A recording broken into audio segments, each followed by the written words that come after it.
Now, on 105.9 FM and streaming worldwide on the WMAL app, O'Connor and Company. Good Wednesday morning. It's 7:06 now, and you found O'Connor and Company. We're going to keep you company throughout the morning, and we're going to be your wingman. We're going to ride shotgun with you. We got your back. We're your sidekick. We're your partner. I think they got it. You sure? I get it. Yep. I just want to make sure. Yep. Let's move on. Coming up in 30 minutes, Congressman Andy Harris from Maryland, as he has to make that long trek back to the nation's capital. I think he lives close. No, Jamie Raskin probably lives closer than anyone else to Washington, D.C., as maybe your guy Don Beyer there might live closer. We're going to reopen the government here. Andy Harris will tell you what it's going to look like. That's all coming up. That's Julie Gunlock, who's giving me real-time advice and encouragement. Good morning. Good morning. Joining us right now is friend of the program and super stud, senior legal fellow over at the Mighty Heritage Foundation at the Center for Legal and Judicial Studies. Also, he's host of his own weekly podcast at Heritage called Case in Point. He is Hans von Spakovsky. Good morning, Mr. von Spakovsky. Good to see you.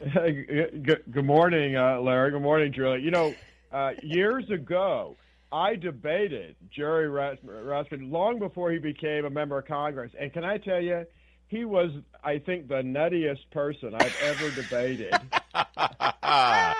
The pride of Tacoma Park. Absolutely. Yeah. Great. It takes all kinds, as they say. Hans, listen, we were really encouraged when we saw the announcement on Monday that the Supreme Court is going to hear a case about counting ballots after they arrive.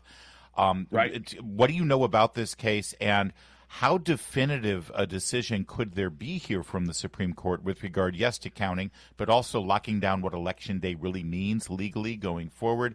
And could there be even more broad decisions coming out of this case? Yeah, this case is called Watson versus Republican National Committee. And what happened is the state of Mississippi was sued because Mississippi, along with about two-thirds of the states now, will count absentee ballots that come in after Election Day. The worst state in the country, by the way, is Illinois, which will count ballots coming in for, if you could believe this, for 2 weeks after Election Day. 2 weeks. Anyway, so they were sued, Republican National Committee, a series of other folks too, and the Fifth Circuit U.S. Court of Appeals said, look, this violates the three statutes, federal statutes, that set Election Day as the first Tuesday after the first Monday in November. And they're absolutely right. What the arguments basically are that all ballots not only have to be cast by Election Day, but that's the deadline for the casting of ballots. And by extending it, states are violating that law. Look, the whole reason that those statutes are in place was because before Congress did that, if you can believe it, states all over the country held federal elections on different days, even different months. And Congress said, well, that brings up all kinds of problems. Folks may be influenced by what's happened previously in another state, and so they set one day of elections. If they throw this out in Mississippi, this throws it out in two-thirds of the states. The only argument in favor of counting mail-in ballots after the fact that I've heard, and this is, of course, coming on the day after Veterans Day, is for active-duty military who are overseas, where they have a lot of problems sometimes getting their ballots cast. Obviously, that's a small percentage of the overall count, but sometimes it can make a difference. Is that part of the argument here?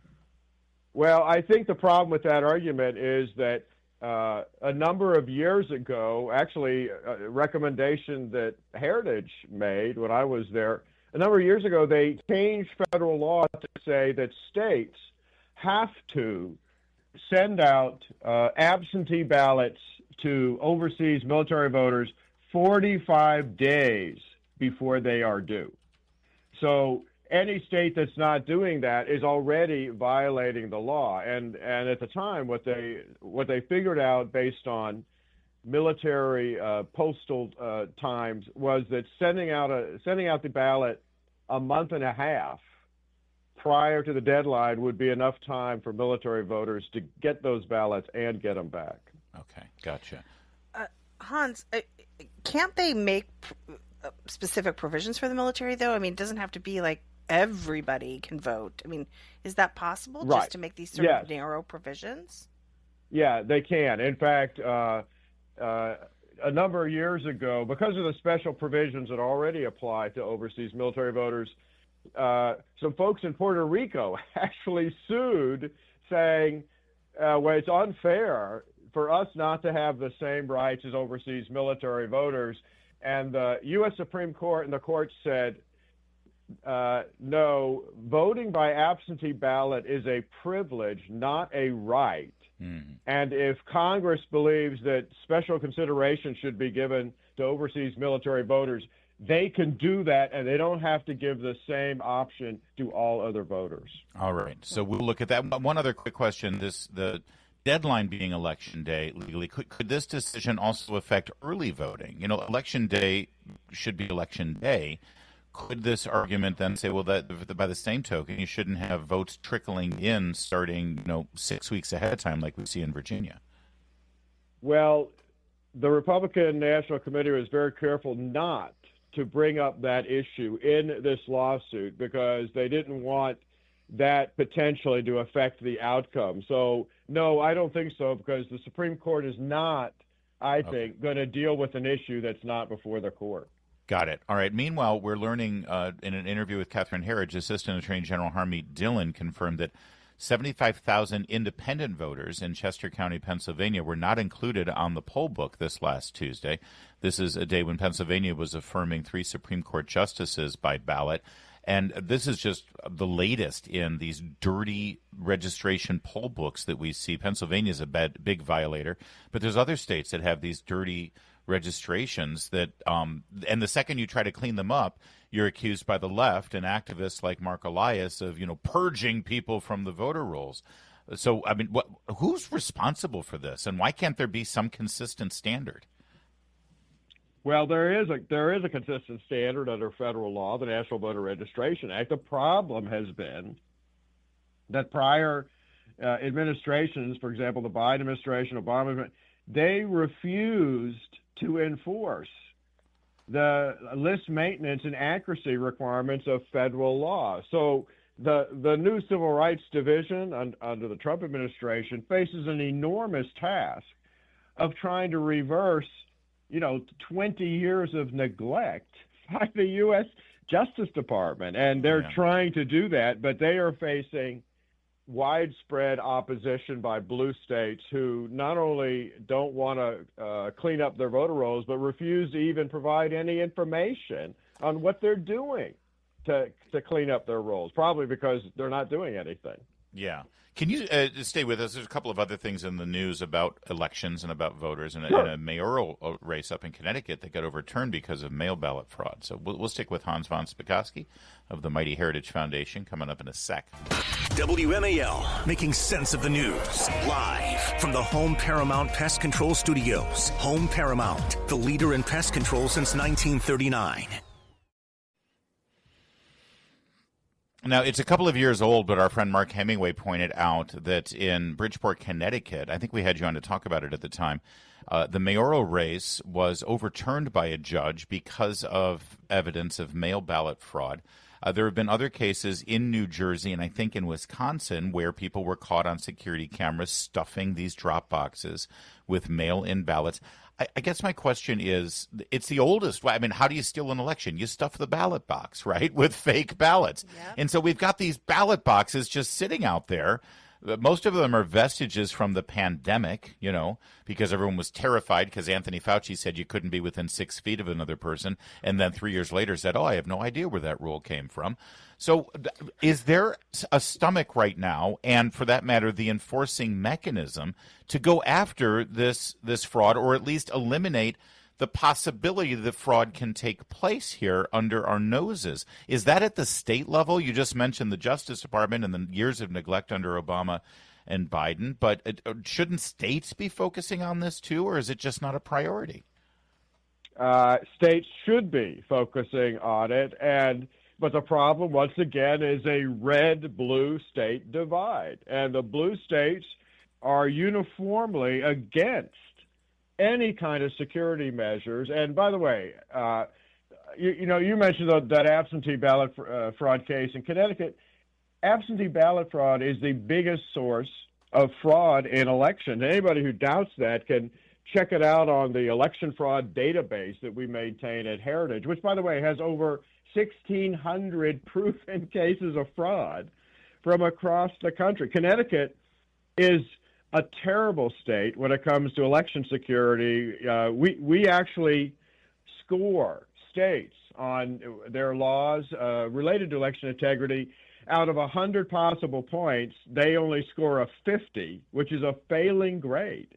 No. Which, by the way, brings us to another blue state, Oregon. Their Department of Justice and their Secretary of State office was involved in investigating individuals suspected of voting despite not being citizens.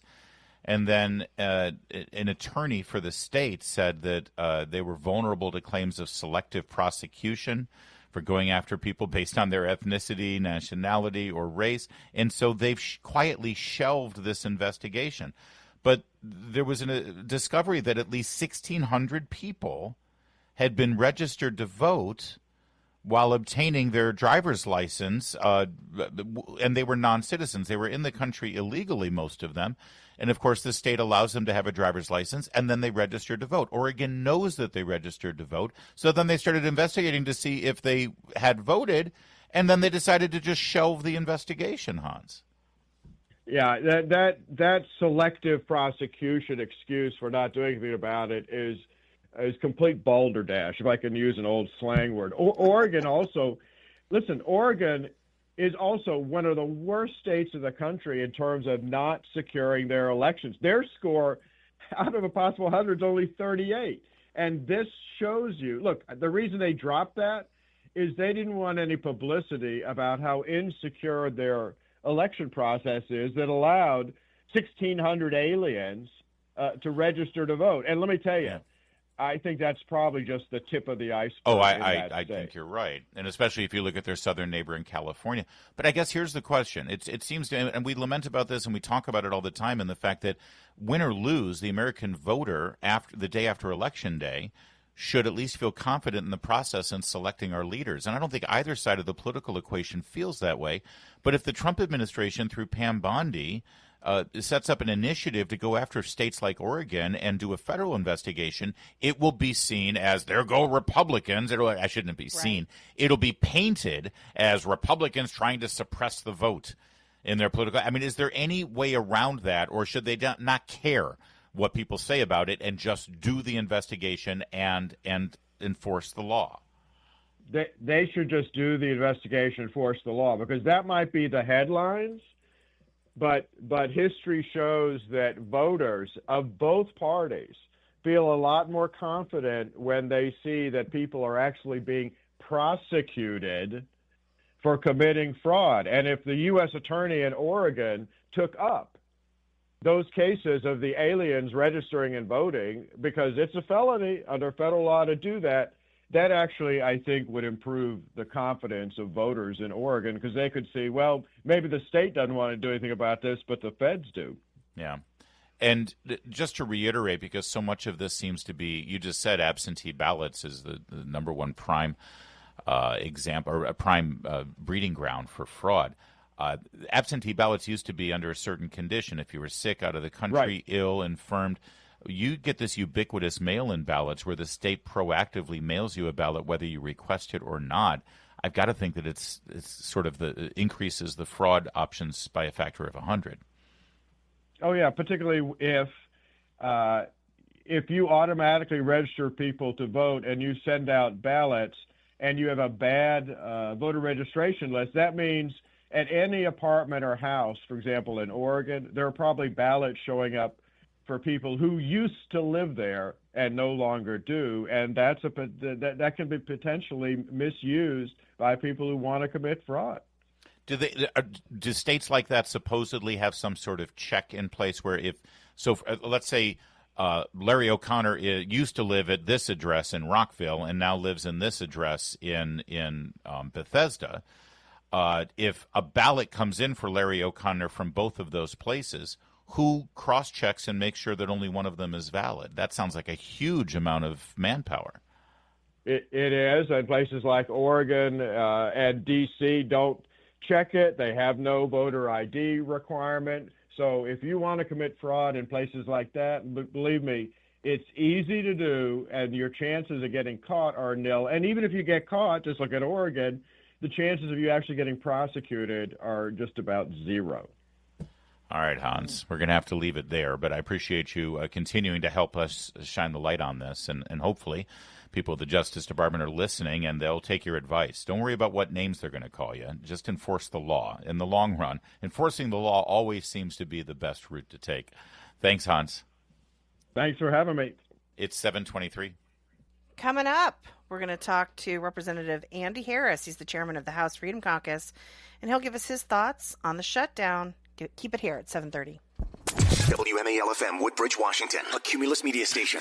Making sense of the news. News Talk 105.9. News now. Now on 105.9 FM and streaming worldwide on the WMAL app. O'Connor and Company. 7:36 in your nation's capital, and things should be getting back to normal soon because the House has been called. It's like Avengers Assemble, right? Right. Speaker Johnson put out the bat signal, and now all the members of the House of Representatives are flocking back to the District of Columbia so they can cast a vote. The funding package for your federal government that got out of the Senate passed the Rules Committee late last night, and so there should be a vote later this afternoon if everyone can make it. And then, well, this 43 days of Democrat tyranny will be over. And joining us right now to reflect on that moment is Representative Andy Harris, chairman of the House Freedom Caucus. Congressman Harris, you have a short commute here. How long does it take you to get to the Capitol from home? It'll take me just under 2 hours today. So you're right. Look, I'm fortunate because as part of this Democrat shutdown, the air traffic, obviously got all screwed up. So I'm hoping that almost all the members can make it in time. Yeah, you and me both, and certainly a lot of people in this area who want to get back to work. They want the furlough to be over, and they'd like their back pay to come through. From your perspective, I've been trying to sort this out. Democrats got nothing out of this other than creating a lot of heartache. Maybe the election this past Tuesday was affected by it. But have you ever seen something quite so craven from your colleagues across the aisle there for their own political, just so Chuck Schumer could look like he's fighting for something, even though he didn't end up winning anything, and now the Democrat base hate him even more? No, you're absolutely right. The same outcome could have been obtained 40 days ago because that was before the reductions in force. So that's really the only thing they could claim they got from it. I guess that's why Tim Kaine voted for it. Unfortunately, my two Democrat senators still vote to shut down the government. But again, if they had done this 40 days ago, they would have had exactly the same outcome. We would have negotiated those three appropriations bills. We would have continued, had a CR into early next year. But, they held out. It was just punishing America. I don't get it. There's something really particularly gross about it as well, that it came to an end right at Veterans Day and also right around the time of the birthday of the Marine Corps. It was utterly, as I thought, great word to say, Larry, craven for them to do this to our military folks that serve our country, and also air traffic controllers. And then right before a holiday, bringing air traffic to a standstill, or not quite a standstill, but certainly delaying things. And yet now you see in the media this idea that Republicans are the holdouts. I mean, the media always carries the Democrat water. We know that. But it's been pretty hard to watch. What is your response to that when you see the sort of corporate media, the liberal media, suggesting that it was Republicans that were holding out? Well, look, they're not going to fool the average American. The average American knows the only thing that changed this week is that a handful of Democrats in the Senate got rational, because up till then, the Republicans were always going to reopen the government. And the other thing we need to talk about are the 40 million people who need the food stamp benefit, who didn't get it this month. And honestly, this is just egregious, because the Democrats they claim they're the protectors of the poor, they're the protectors of the people on SNAP, and yet they voted 15 times for people not to get their SNAP benefits on November 1st. It's just egregious. Yeah, but also it's a national tragedy that so many people, 12% of American households are now getting SNAP benefits, and that needs to be addressed too. Congressman Andy Harris is our guest, chairman of the Freedom Caucus. Freedom Caucus was really assembled after the Tea Party movement and after the Obamacare debacle was jammed through. Everyone in the Freedom Caucus warned us. Congressman Harris, you're a doctor. You were on the air all the time warning us what would happen with Obamacare.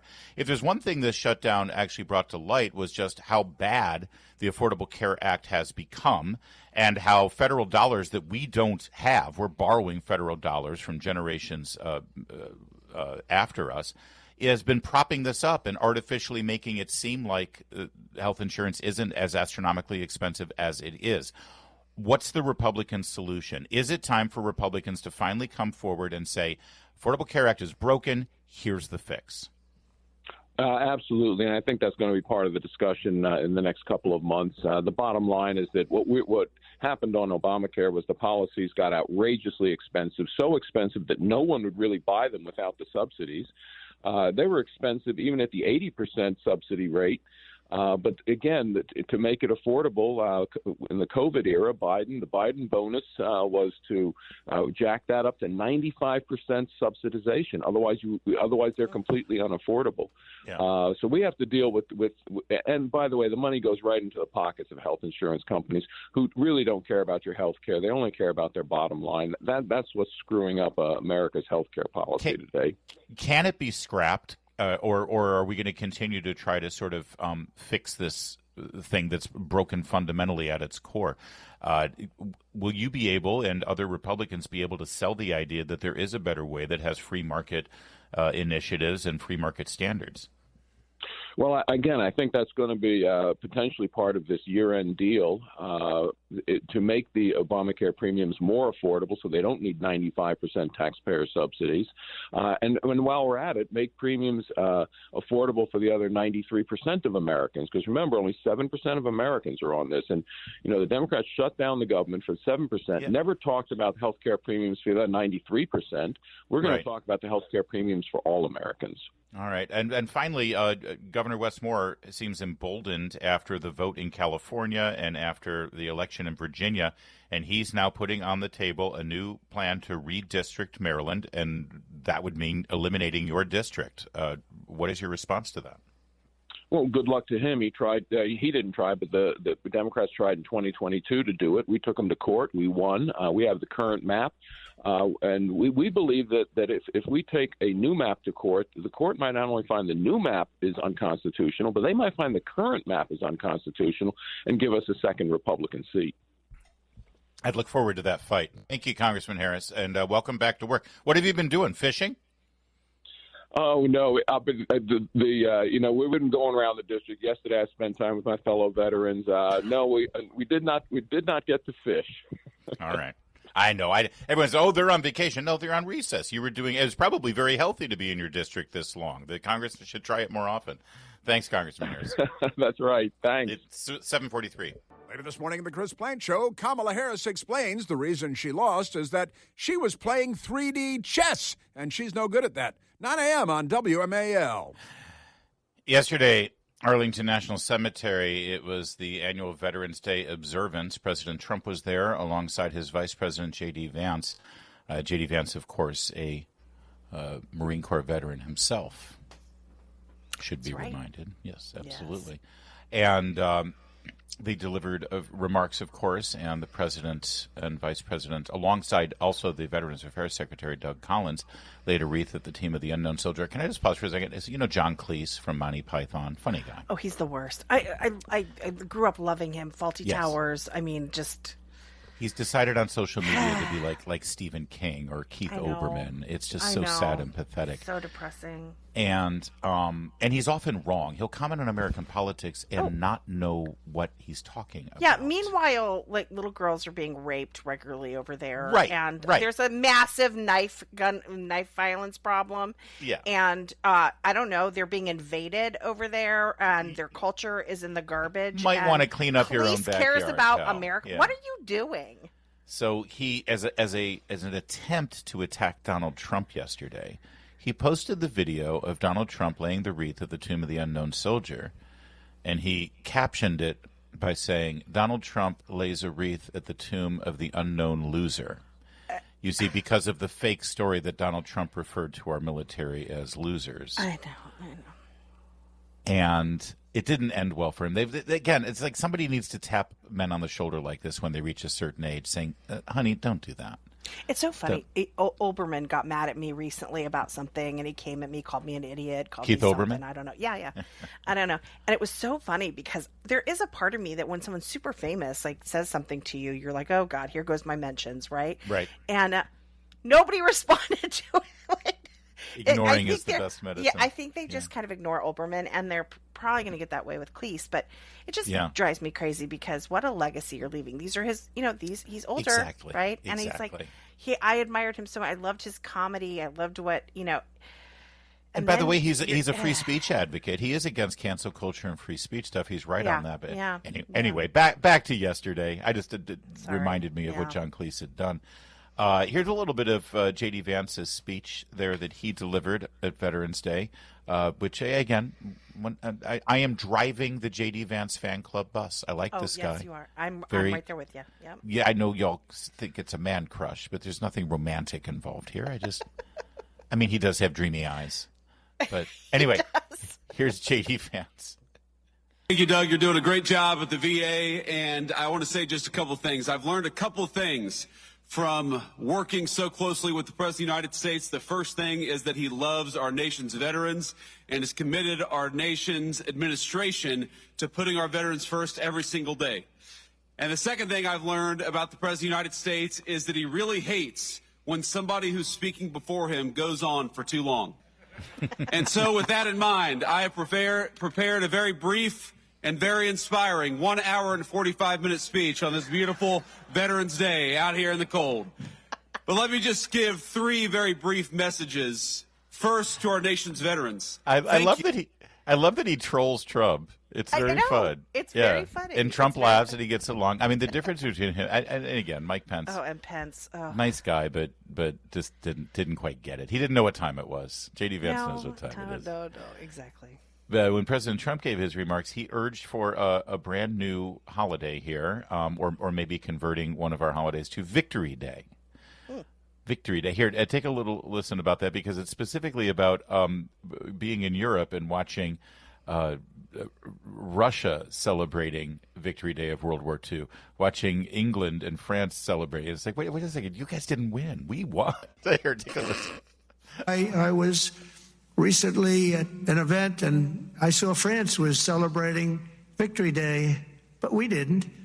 And I saw France was celebrating another Victory Day for World War II. And other countries were celebrating. They were all celebrating. We're the one that won the wars. And I said, from now on, we're going to say Victory Day for World War I and World War II. And we could do for plenty of other wars, but we'll start with those two. Maybe someday somebody else will add a couple of more because we won a lot of good ones. But when I see other countries celebrating Victory Day, I watched it. I watched UK. I watched Russia. They were celebrating Victory Day, World War II. And I said, we got to have a Victory Day. Nobody even talked about it in our country. But from now on, we're going to be celebrating Victory Day. I mean, for World War I, for World War II, it is and frankly, true. For everything else. We've won a lot of wars, and yet, and over in Europe, I guess France celebrates Victory Day because it's so rare. It really stands out. I do love that a large part of Trump's presidency is. Wait a second. That's true. Wait, he goes to another country. He's like, wait a second. You got one of those? We should have one of those. Why can't we have one of those? There you go. Stand by for Victory Day. It's 7:53.